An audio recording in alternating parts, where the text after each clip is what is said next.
About the year 600 BC, Buddhism appeared in India. And we hear a great deal about Buddhism today. We hear a great deal about its contributions on various ethical, moral, cultural, and spiritual levels. But you do not hear very much about Buddhistic science. You do not hear very much about the patterns of basic theory which were developed in Buddhism as a rationalization. Remember, in Buddhism, you had doctors, and you had scientists, and you had biologists and chemists, just as in every other religion of the world. And Buddhism, like other faiths, had to have a certain scientific pattern by means of which natural sciences could be reasonably advanced. It was especially true in Buddhism, for this philosophy religion never attempted to restrict or limit any form of scientific discovery. The scientist could not be a heretic in Buddhism. It was assumed that he was merely exploring one mystery, and that this mystery was both scientific and religious, and that nothing that the physician could discover could be in conflict with what the mystic had perceived in his inner experience. So there was no conflict of ideas at all. In Indian Buddhism, we do not have too much further information on the atomic theory. It will be probably found in time, however, that as Buddhism was essentially reformed Hinduism, that the basic ideas that were dominant in Indian thinking did affect Buddhism, just as the basic ideas of Jewish and North African thinking did affect Christianity, so that the principles remain comparatively the same. When Northern Buddhism broke away about the beginning of the Christian era and moved north, we find immediately in the great vehicle, or the Pure Land sect, the coming forth of a clear statement of atomic thought. But we do not have it until that time, which would place it about the 1st or 2nd century. Much of the opinion or doctrine bearing upon this subject was reserved, recorded, and taught in Tibet. And in the great monastery libraries at Lhasa and Tashilampu were important collections of early Buddhist works, which included contemplations upon the nature and structure of atoms. Now, this is no metaphysical hearsay. This is known to be so. This particular type of research must, of course, be made to fit into Buddhist philosophy, and here was a kind of a little rub. Because, as you remember, the Buddhists did not basically believe in the reality of matter. This kind of creates a complication. To them, the universe is a sort of area of illusion. The universe exists only because of certain psychic experiences of man. That is, the universe as far as man is concerned in it. The universe, therefore, is not eternal. Let us put it that way. In Buddhism, the universe is the child of necessity. The universe exists with all its laws because creatures exist who try to be lawless. And if man keeps the law itself falls into mystery and is never seen again. Laws are for those who break them. Worlds are for those who have not learned to live without them. That is the essential principle.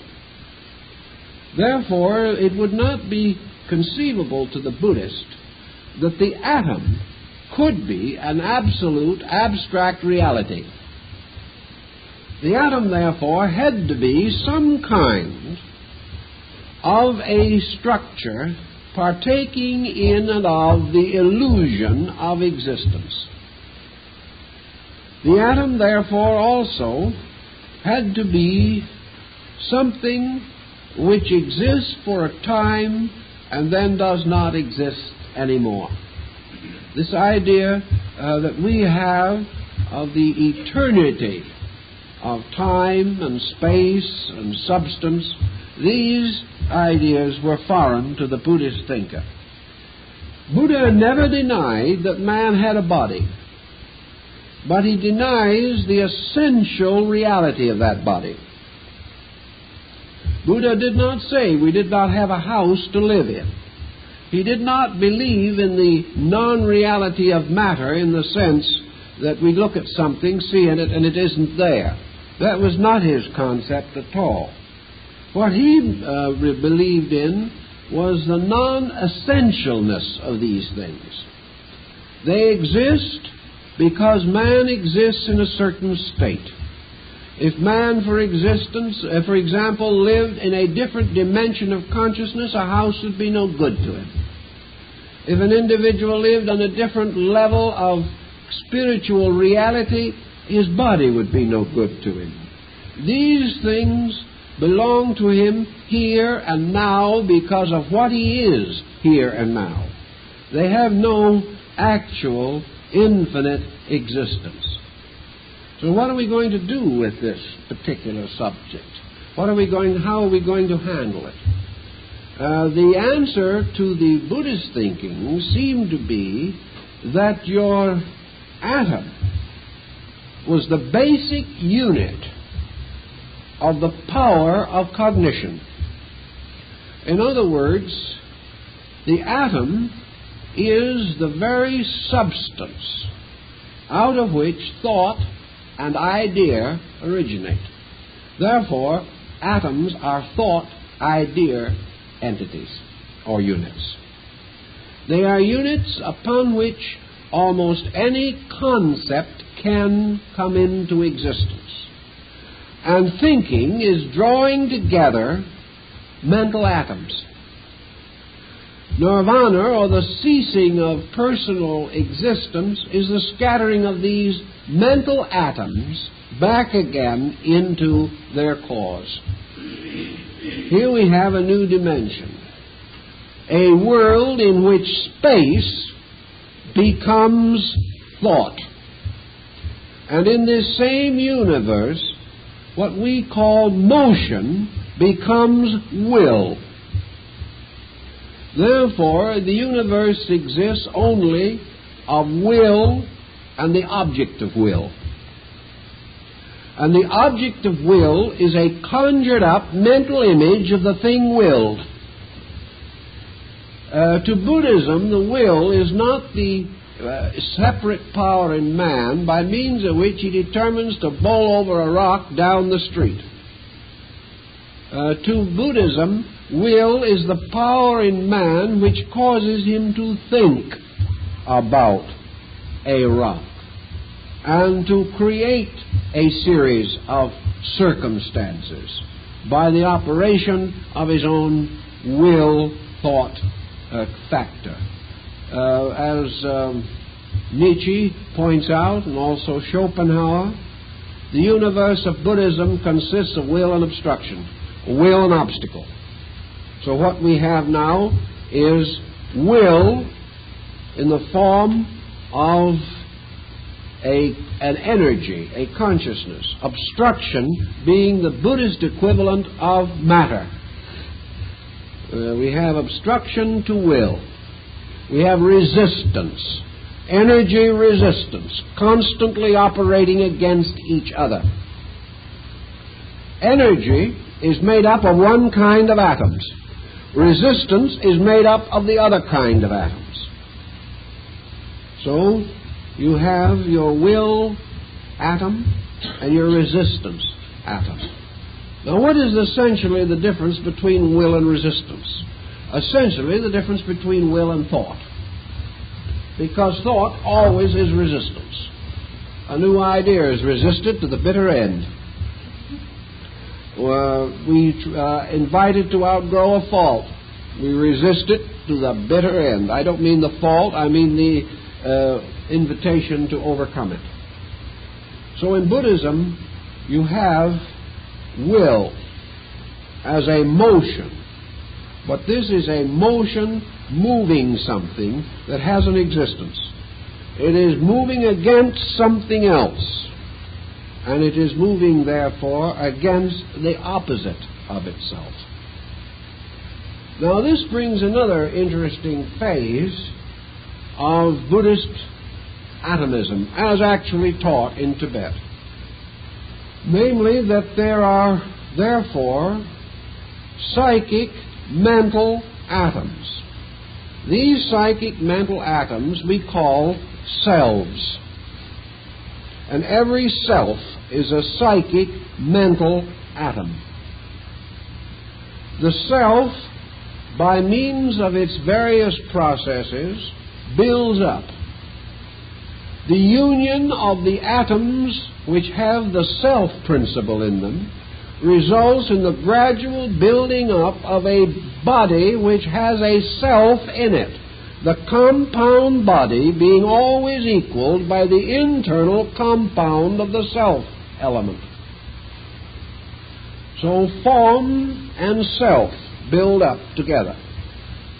And the more the pattern of the body looks like a human being, the more the self in that body acts like a human being, until we finally get the human aggregate, and it is then motivated by the human self energy.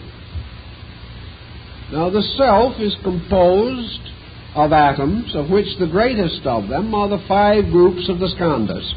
The skandhas simply being the faculties, or attributes by means of which we function in various sensory levels of awareness. We are aware because the atom of awareness in us is aware of the atomic structure of other things. It's all a struggle in the level of atoms. Now, both the Hindus and later, particularly the Buddhists, worked in a nice moral principle into this thing, which I think is rather quaint and unique. Atoms now not only have color, taste, shape, but atoms now have the potentials of good and evil. In Buddhism, atoms are moral entities. The fact that we cannot conceive them as moral, the fact that their lives are so minute that we would hardly like to assume that they have mentality or anything of that nature, Buddhism tosses this aside with a gesture on the simple grounds that our natural tendency to think that nothing is intelligent but ourselves is a pure case of egotism. Actually, the atom has intelligence. If it did not, then no aggregate of atoms could be intelligent. The only way you can escape this is to assume an intelligence apart from the atom. The moment you do this, you're back in deism again, which your scientist doesn't like very well either. Either the atom has a soul, or the atom is an soul. And Buddhism prefers the fact that the atom is a creature with a psychic life, just as the Jains assumed that it was a creature with color and number and form and taste and flavor and these things. So now we have atoms that contain within themselves the potentials of good and evil, so that in all creatures that are composed out of atoms there is conflict. The conflict being the psychic conflict in the atoms themselves. And the reason why conflict is so difficult to overcome is because it is in itself inherent in the very structure of things. As a result, however, of the fact that atoms have this quality, they also have the power of attracting and repulsing other atoms with the same or opposing qualities.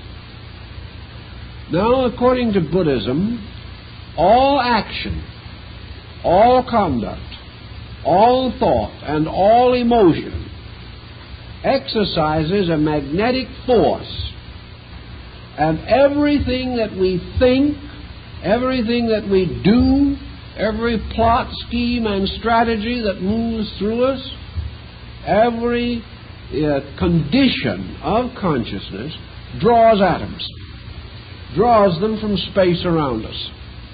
And out of these atoms is created a vehicle which is called the karma body. Now, this is a phase of the subject which probably hasn't been tossed around much lately in the West, but karma is also an atomic structure.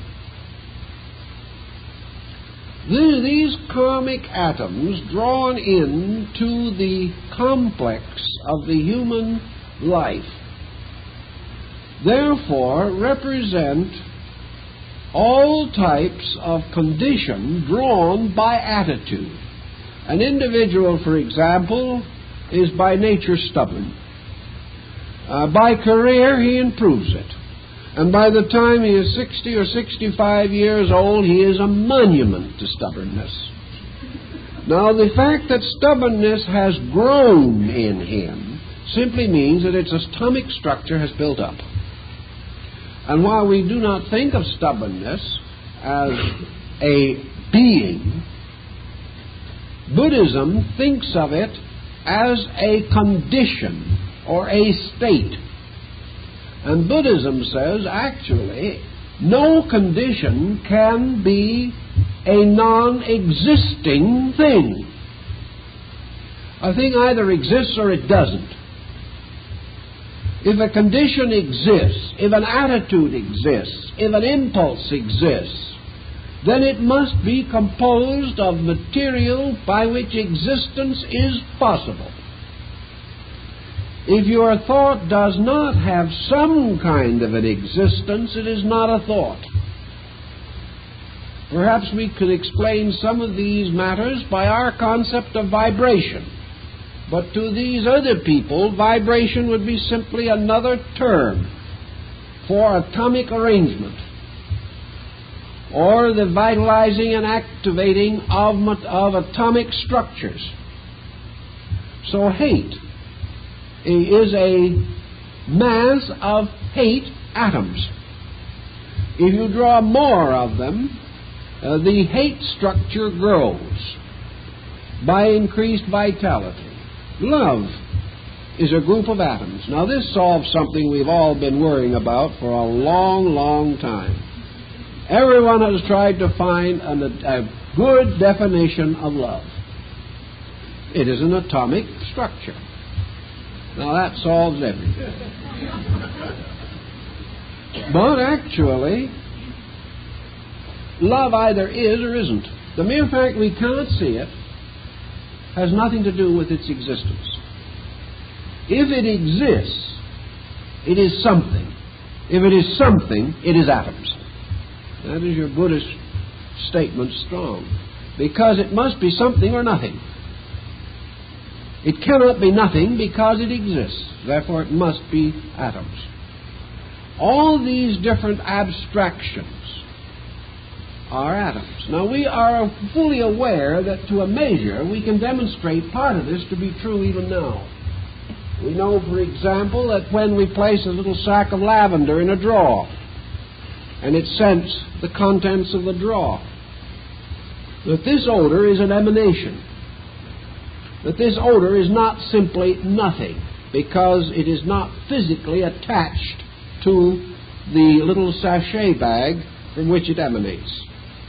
We know also that the motion picture, that the television is not nothing because there is no direct line between it and the studio. In other words, things can have an invisible existence as sound. This sound is an invisible existence, it is true, but according to the Northern Buddhists, it is also an atomic structure. because it can be conveyed from one person to another. It can go over mountains and valleys and be heard. Therefore, it has to exist. And everything that has this kind of existence has to have an atomic structure.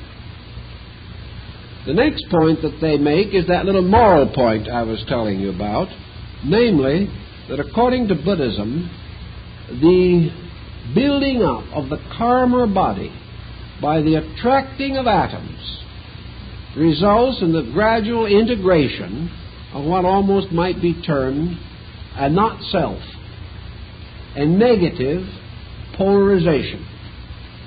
A negative polarization that becomes a kind of asura, or demon, a principle of darkness, the same elementaries described by Paracelsus von Hohenheim. That this sin body, so to say, this body of error, remains with the individual until the exhaustion of karma. And the exhaustion of karma is, of course, the gradual reduction of the magnetic attraction which draws the karmic atom, until finally the individual, by no longer drawing ill to himself as the result of his own magnetic processes, as soon as this begins to slow down, the atoms are less rapid in being drawn into this complex. If man ceases hating, the hate structure is no longer vitalized. Little by little it is devitalized, until finally it disintegrates for lack of energy. For actually these atoms are drawn and release certain energy. And until the power that draws them ceases, the energy available in them is released for the perpetuation of the negative characteristics. Now, Buddhism also, working on this principle, comes along with another very interesting angle. And that is that beyond man, there is a series of states. There is the state of the Arhat, the individual who has entered upon the path of renunciation. There is the state of the Bodhisattva in the northern school, the being that stands practically upon the brink of eternal realization. There is the Buddha, who has attained, not as a single person, but as an order of life. For the ancient Buddhists recognized the existence of many Buddhas. But these all consist of orders of the degrees of emancipation. Now, in the process of slowly breaking down illusion in this sense being false confidence in that which cannot endure. It is the fact that the ends we seek cannot be found in the material world that constitutes the true Buddhist concept of illusion. According to their doctrine, there is slowly built up or brought into manifestation something else. And that is that there exists another kind of atom. This other kind of atom, which is apart from the four, however, does not have an eternal existence in space. It is actually an atom that is built in the fifth element field, Akasha, or the soul. And the fifth element is the thing that has a beginning but no end. And this kind of atom, to which Buddhism refers, is actually the Buddha atom. This gradually develops or manifests. And according to Buddhism, this becomes the secret of how atoms begin. namely that atoms all have their beginning in an infinite concatenation of time, through infinite time and space, that all atoms begin by this process of the creating of the Buddha atom, by which, to make it as simple as we can, a new unit of cosmic energy is gradually created by the disciplines of self-direction.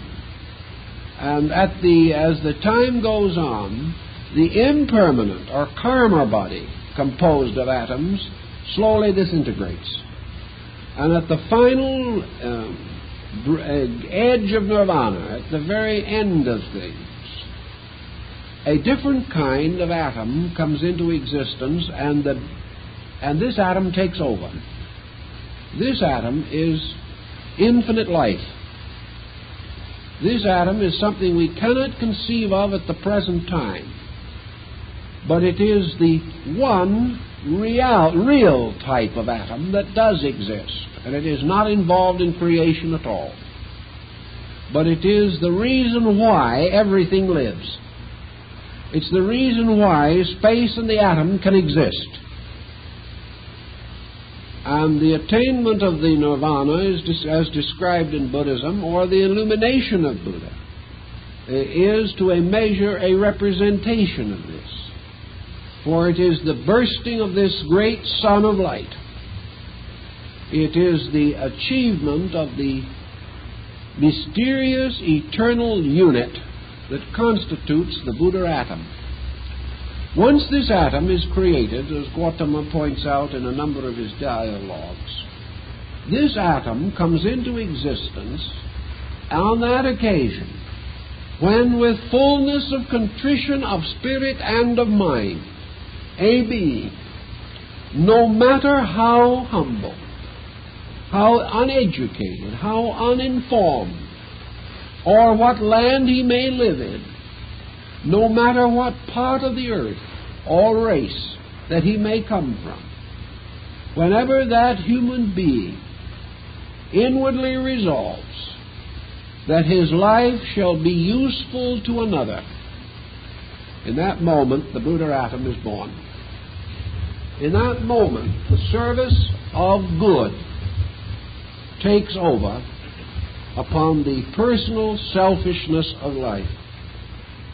Therefore, in the Jataka tales, where these stories are unfolded, always the beginning, 10 kalpas ago, 20 kalpas ago, innumerable ages and eras of time, all of this, the beginning is that the humble man, whether he be prince or pauper, whatever be his state, when he comes to his knees and he humbly says within himself, I desire the good of all more than I desire the good of myself, in that moment the Buddha atom is born.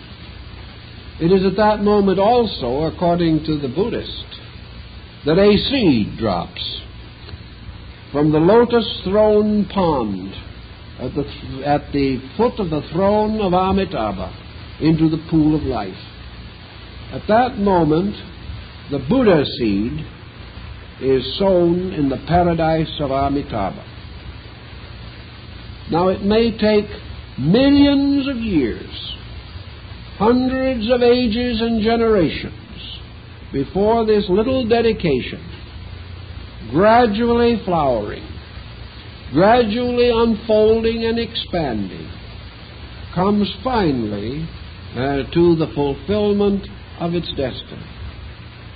But this is the planting of the Buddha atom, the atom which will ultimately end in the magnificent burst of cosmic light in which the personal vanishes forever in the universal.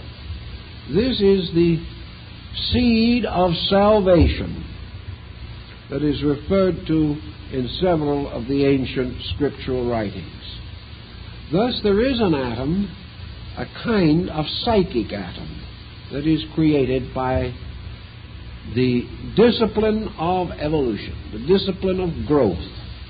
And it is made possible because of the akasha, or fifth element, which is locked within the other four elements, the atoms of which constitute the body and its indwelling personality apart from its sleeping consciousness.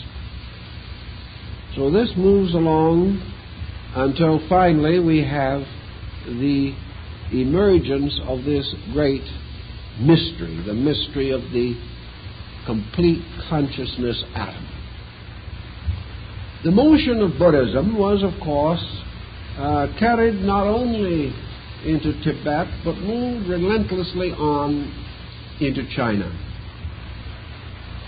In China, we know that at a comparatively early date, not later than the 4th or 5th century, the Buddhistic schools had taken so firm a hold in Chinese consciousness that already their instruction largely completed the older patterns set forth by Confucius and Lao Tzu.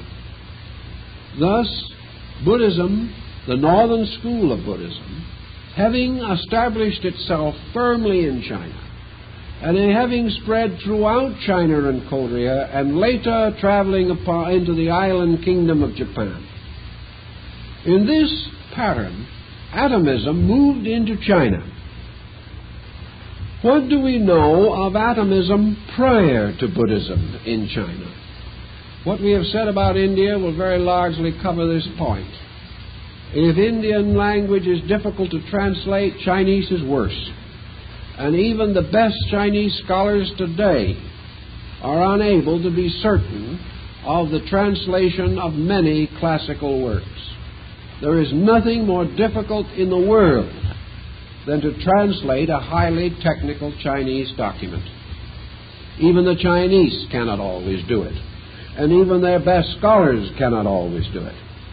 Therefore, we have only a certain popular margin with which to work at the present time in estimating the Chinese view on this. They followed the Buddhism principle with certain distinct Chinese innovations in the atomic theory. They divided the atoms again into four elements, but they had a rather funny way of doing it. For instead of dividing them as we do, they divided these elements into conditions of quality of character. Thus, for example, a human being was composed of a certain number of atoms of salvation, a certain number of atoms of perversion, a certain number of atoms of contention, and usually somewhere concealed within it one beautiful, radiant little Buddha atom. And they made little pictures out of these. They were very delightful. It looked like a little package of your favorite flower seeds from a local store. They were all different colors. But these atoms represented no longer just physical atoms, but quality atoms. They were the compound which make up the life and the heart and the works of men. In medicine, however, the Chinese were also aware of a certain amount of atomic fact. And of course, I suspect that we will not get much further with this than to the study of the I Ching, or the Classic of Changes. This mysterious book, which is said to me the most wonderful book in all the world, makes, of course, a series of diagrams called essentially trigrams. These trigrams, incidentally, are each ultimately composed of 6 individual units, apparently being partly derived from the Hindu system of atomics, where the 6 always constitute a unit. In the Classic of Changes, 2 marks stand out. the full line and the broken line. And upon this, the entire theory of Chinese ancient philosophy is built. These two lines simply represent positive, negative. They represent what we might term life form, spirit, matter, above, below, heaven, earth. They represent a vast number of opposing values and principles, and the symbolism by extension goes on to infinity. They also compose out of this situation a set of 8 compound patterns, each composed of 6 lines. This constitutes the full structure of the basic concept. And one of the early missionaries that went to China pointed out that to the Chinese, these lines represented a patriarch, the creator of things, the matriarch, the mother of all things, and the 3 positive branches and the 3 negative branches, their sons and daughters.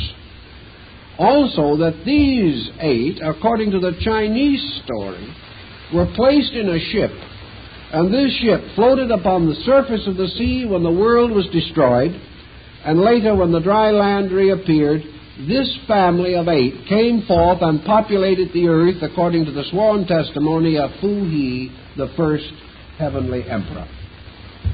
Now, this parallel to the story of Noah is rather too pointed to be overlooked. For here we have again Noah, his wife, the 3 sons and the 3 daughters, who must repopulate the earth.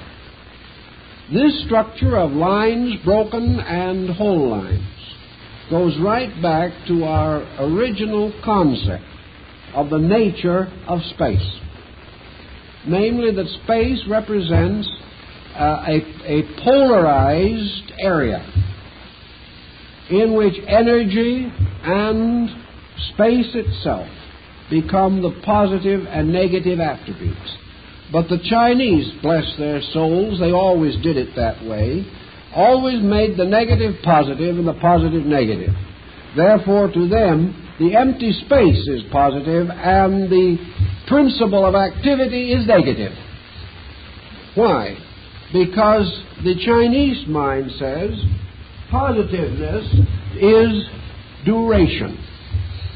A man is important as he gets older. If he's 100 years old, he begins to take on real significance. In China, that which endures is always most important.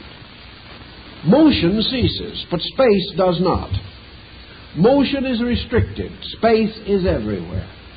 Obviously, space is the more important. And the mere fact that it is empty doesn't make the slightest bit of difference. Whether it is full or empty, it is a totality, and a totality eternal, inevitable, and immutable has the first distinction. Now, in China, as we say, there have been 3 great systems of philosophy operating. And as a result of that, we are bound to find in their various speculations a mixture of beliefs. So we have the broken and the whole line, representing the receptive principle and the objective principle. And these two continually producing patterns or compounds. This, in turn, requires to the Chinese, however, the preservation of the concept of heaven. And heaven in this case was not only superiority and space, but heaven was also a spiritual factor. So in your Chinese atomism, you have motion, you have space. You have atoms, you have vacuum. You have these 2 balanced polarities.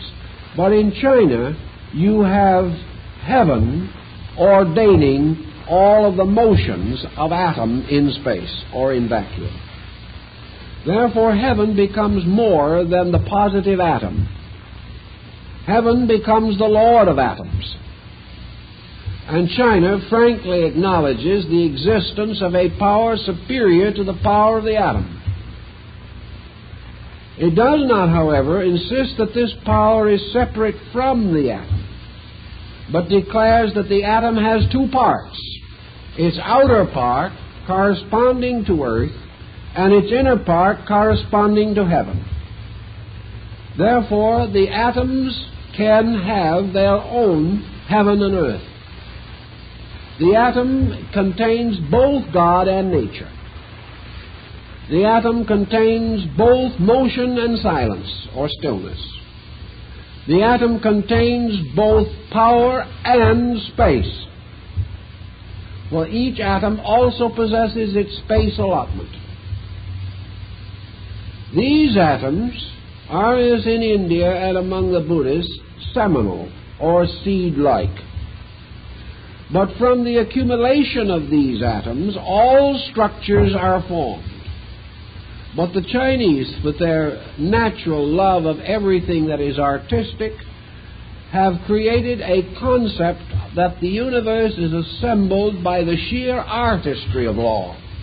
That universal law produces not only the world, but produces it in infinite beauty, infinite goodness, and infinite wisdom. It is all these things because it consists of heaven moving through form. And we find the same thought very largely contained in the Tao Te Ching of Lao Tzu. It is motion moving in space, an infinite rhythm.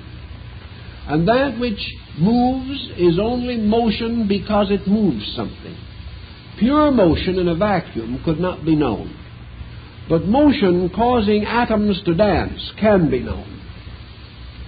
Motion moving these atoms, both internally and externally, causes each atom to be suspended between heaven and space. The heaven above moves the atom. The space below contains the atom. The heaven and earth in the atom result in its equilibrium or its suspension because it contains both principles. And heaven and earth in the atom are the promise of man. For man is the unfoldment of the atom. In Chinese philosophy, all forms of nature are unfolding. And all forms of nature are unfolding their heaven quality and their earth quality. And they are binding heaven and earth together by an equilibrium. And this equilibrium is man, being an embodiment of the principle of reason. And reason is a kind of spindle by means of which heaven and earth are united. For reason contains the will of heaven and the simple wisdom of the earth. So in Chinese philosophy, the Hindu and Buddhistic principles both come into play. But they also develop one unique principle of their own. And that is the recognition that not only is the atom dancing in the midst of infinity, but that infinity is also within the atom.